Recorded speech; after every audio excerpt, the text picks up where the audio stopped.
This is the weekly business news in English on TV3. I am Nugzaro Khadze. How do you do? Prime Minister of Georgia, Irakli Garibashvili, visited Germany on the invitation of Angela Merkel, Chancellor of Germany.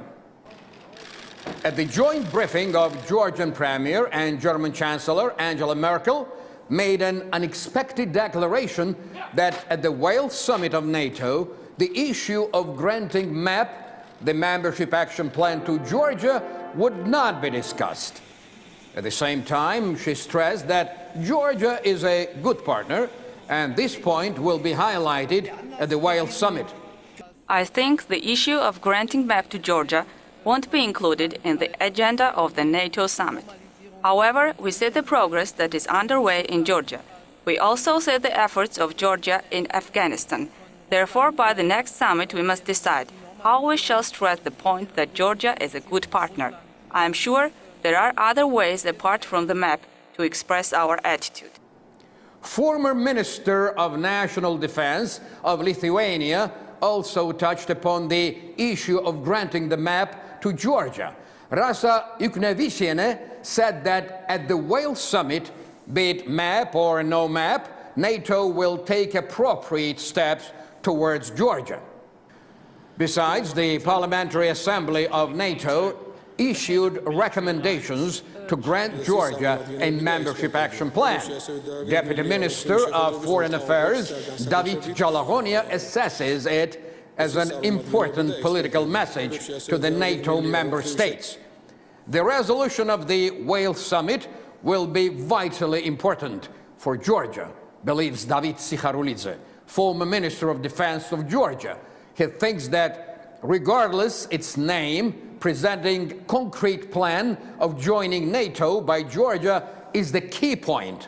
The name of the mechanism is not important, although I think that MAP is a good mechanism on the way to NATO. Our government and diplomatic service must direct their efforts towards shaping this mechanism more precisely.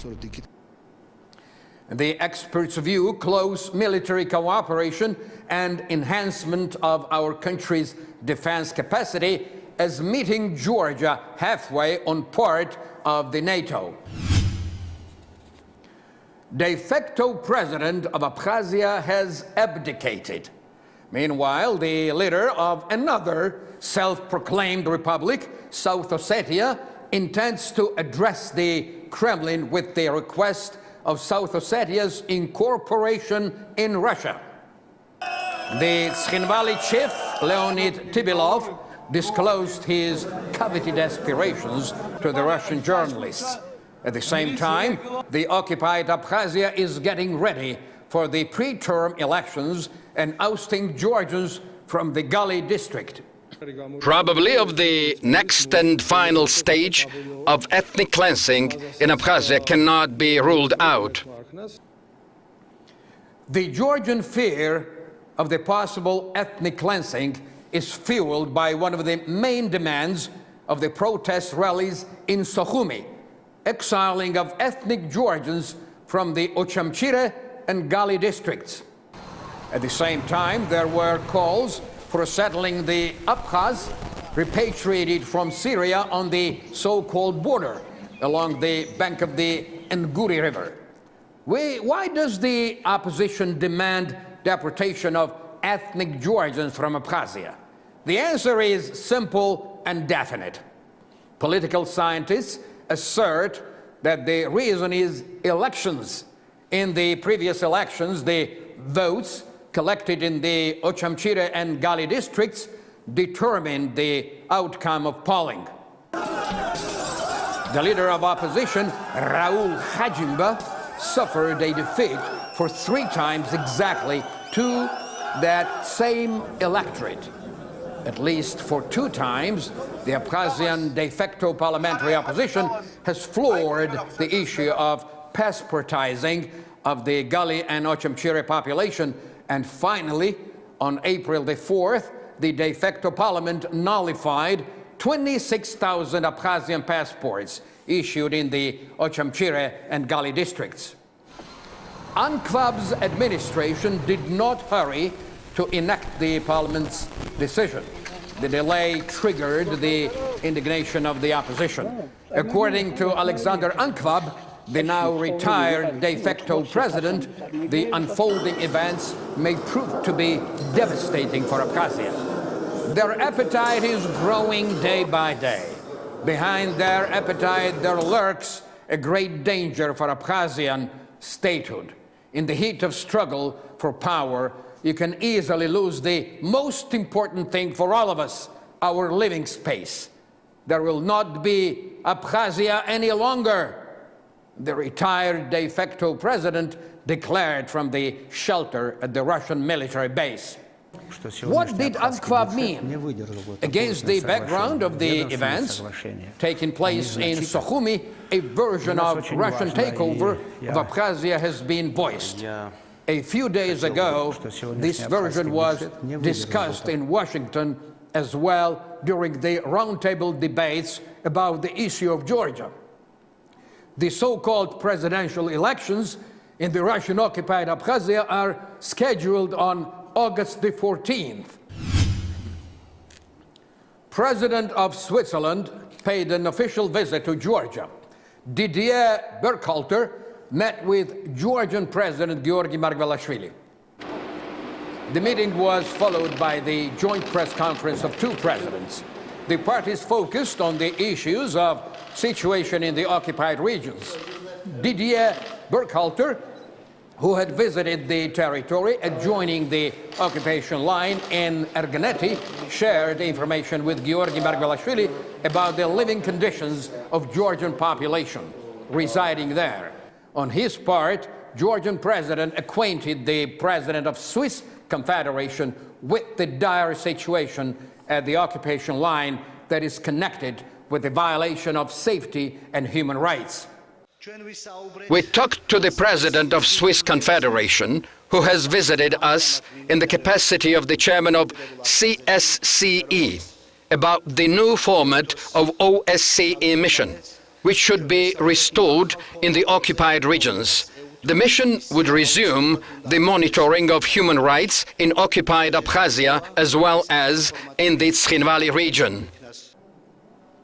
Our priority is to assist you in two directions: ensure more stable situation in the problematic regions and render humanitarian assistance to the population.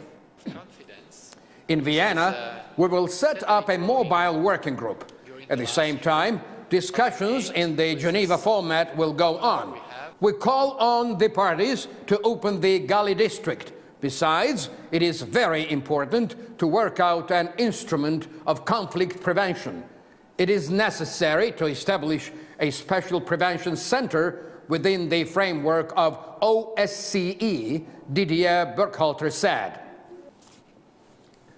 Georgia and Switzerland concluded an agreement on promotion and mutual protection of investments.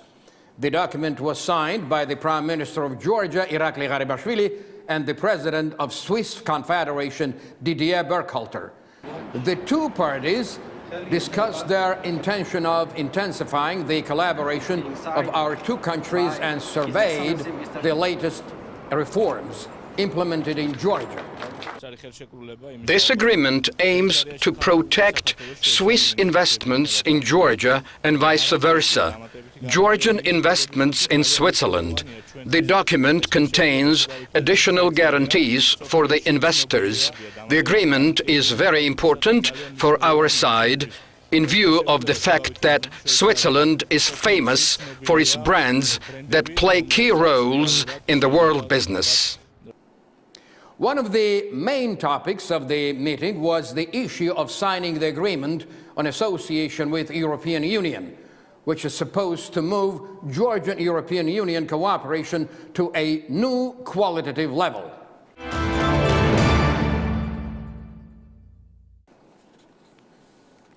Experts of humanitarian assistance of Euro Union acquainted Khatuna Gogoladze, Minister of Environmental Protection, with the first results of turbulence of the Devdorak River in the Daryali Gorge and offered their recommendations.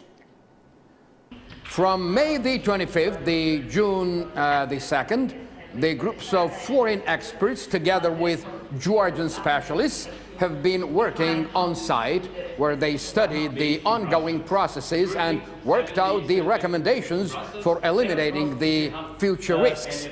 According to the experts of Euro Commission, turbulence of the Devdoraki River was caused by the natural phenomena, and it had nothing to do with the construction of hydroelectric station. We have been out in the affected area together with partners from your ministry and from other ministries. And in this meeting today, we started with recommendations on a short-term, on a long-term, and on a medium-term scale.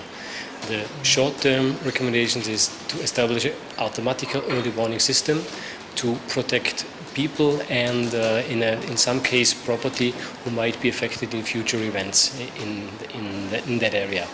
And the long-term, the medium and long-term recommendations are to reactivate or to re-establish or to intensify scientific projects, scientific work. 3 weeks ago, the Dariali Gorge underwent the landslide. Rock slump buried automobiles and flooded the Tarik River. Al Jazeera, a major Arabic television network and channel based in Qatar, aired the reporting of Robin Forrester Walker from Georgia. The material prepared by the journalists of Al Jazeera was entitled as "Georgia Refuses to Issue Visas to Foreign Migrants." The correspondent stressed that previously Georgia welcomed foreign businessmen who used to purchase agricultural land in Georgia. However, currently, many Asian nationals are compelled to leave the country because they are denied the extension of visas. The author of the TV program underlined that in February and March of this year, the House of Justice prolonged the stay in Georgia to less than 50% of Asian and Iranian citizens, while most foreigners were denied the visa extension at all. In Tel Aviv, the Deputy Minister of Economy of Georgia met with the representatives of Kakhetian municipalities along with business and scientific circles.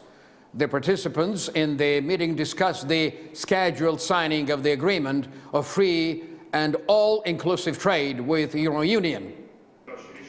They also touched upon the issues of Georgia's obligations and evaluated the benefits that will fall to the lot of Georgian producers.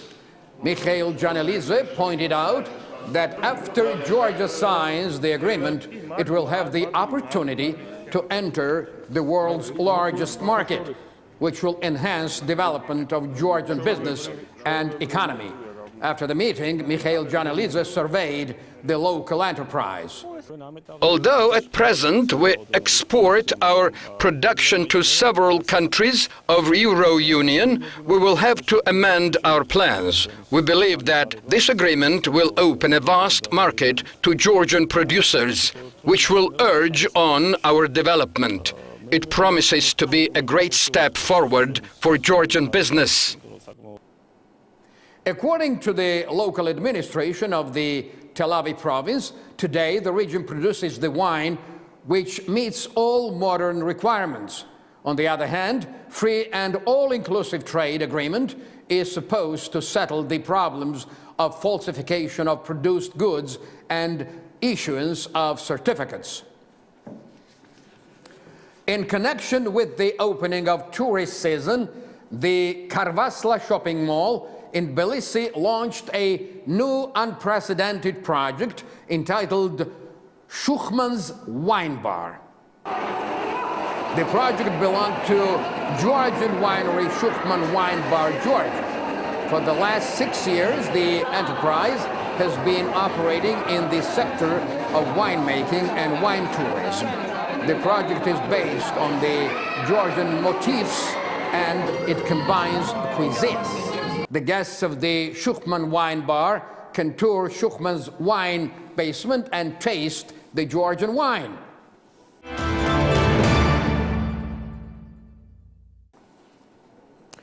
Georgia and Belarus are extending trade and economic links. In the nearest future, our countries plan to intensify industrial and cooperative collaboration, which will include setting up of joint ventures. In April of this year, Georgian businessmen visited Minsk.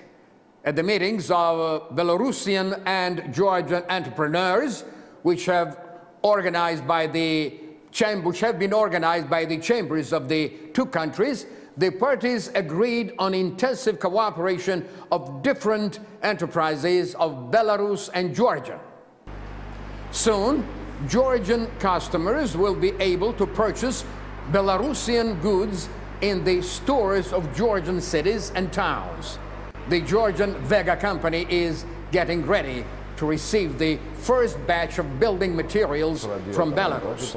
Ivan Mosidze, general manager of Vega, who has participated in the business forum of Georgian and Belarus businessmen, is convinced that Belarusian products comply with international standards.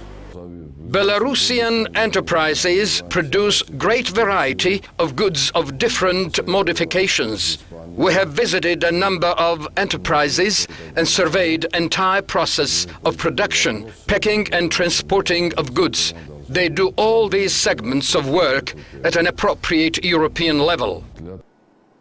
According to Ivan Mosidze, the advantage of Belarusian goods that are sold at Vega is a beneficial correlation of their quality and price. He says that besides high-quality materials and goods, Vega provides services such as mounting this or that machine and equipment and building and repair of entire structures. At the same time, Vega cares for the comfort of its customers. It has a convenient parking zone, and in case of need, it can deliver the product to any corner of the country. Employees of Vega are ready to offer the necessary information on the goods that are sold at their shops. These boilers are produced in Romania. They are called Motano boilers. Technicians selected different elements from various brands and assembled them in this boiler. That way, this boiler consists of components from France, Germany, and Italy. Despite the fact that the company Vega is only several months old, it boasts a number of partners and customers. The company has 35 employees. At present, Vega imports building materials from different countries. There are Turkey, Romania, China, and other countries among its partners. QNet, the company of Asian sales, has entered the Georgian market. The company, which relies on the platform of electronic trade, is optimistic regarding the development of direct sales business in Georgia. Representatives of the company hope that Georgia will become the region's leading country in this field. QNet sells various exclusive and innovational products. The goods offered by the company include 30 brands of 9 different categories, such as products of private use, healthcare items, jewelry, etc. We offer such products as Bernard Schmeier's exclusive switch watches, which are produced especially for QNet. We also have merchandise intended for ladies, items manufactured from semi-precious metals and stones. The company offers very interesting jewelry work pieces. The customers will also be attracted by the amulet-type necklaces and bracelets, which is intended to cleanse the user's aura. QNet, we just wanted to say we're very, very privileged to be here in the country of Georgia. QNet has been existing and establishing for over 15 years now in the direct selling business. We offer some wonderful products, as maybe you can see, some watches that are Swiss made, which means they have the highest quality standard. We also have consumables that assist the body, help the health system, holiday packages, and we also have some home accessories for pure water and such. So QNet for over 15 years has been offering these products, these services these quality products, and we're very, very happy to expand our customer service centers in the CIS region. QNet has agency offices, and what I mean by that is customer support for the people that like to see our products, for people that have questions with regard to the QNet products, with regard to the QNet offering of a business opportunity. So we're very, very pleased to expand our network of customer service here in Georgia. Georgia has a wonderful history of integrity and transparency, and we are pleased to be here in order to offer customers, offer people here in Georgia a place to come and ask questions, see our products, and also a business opportunity. The office of QNet's new agency is located downtown Tbilisi at 6 Marjanishvili Street. For the first time in Georgia, from August 15 to 17, the Georgia Summerfest is scheduled to take place in our country. Boney M., Kaoma, Headway, Virus, Dima Bilan, and 19 more singers of world fame will sing for the audience in Batumi. The festival is organized by the Ukrainian company Euroconcert. The project is supported by the National Agency of Tourism and Ajarian Department of Tourism and Resorts. The 3-day-long festival will take place in the Park of Wonders of Batumi. We think that many tourists will arrive with their families, especially for the purpose to attend the festival. On August 15, the festival will host the music of 1980s. On August 16, the audience will hear the music of 1990s. And on August 17, guests of Batumi will enjoy modern hits. As for the tickets, music lovers can buy season tickets as well as once-only tickets. The price of tickets will be affordable for everybody. At the Georgian Summerfest, along with foreign performers, the Georgian singers Nini Badurashvili and Andriy Chokhadze will sing popular hits. The festival is scheduled to open in Batumi on August the 15th at 8 p.m. 3 days of festival will be dedicated to 3 different musical ages: music of 80s, music of 90s, and modern hits, which will be performed by the 21st century musicians. Meanwhile, the informational campaign in support of the Georgia Summerfest will be launched in Russia, Ukraine, Belarus, Kazakhstan, and Azerbaijan. That's all today. You are watching the weekly Business News in English on Channel 3 of the Georgian television. Thank you very much for being with us. I am Nugzar Rukhadze, and I'll see you again next Saturday morning at exactly 11 a.m. right here on TV3. Until then, have a great week.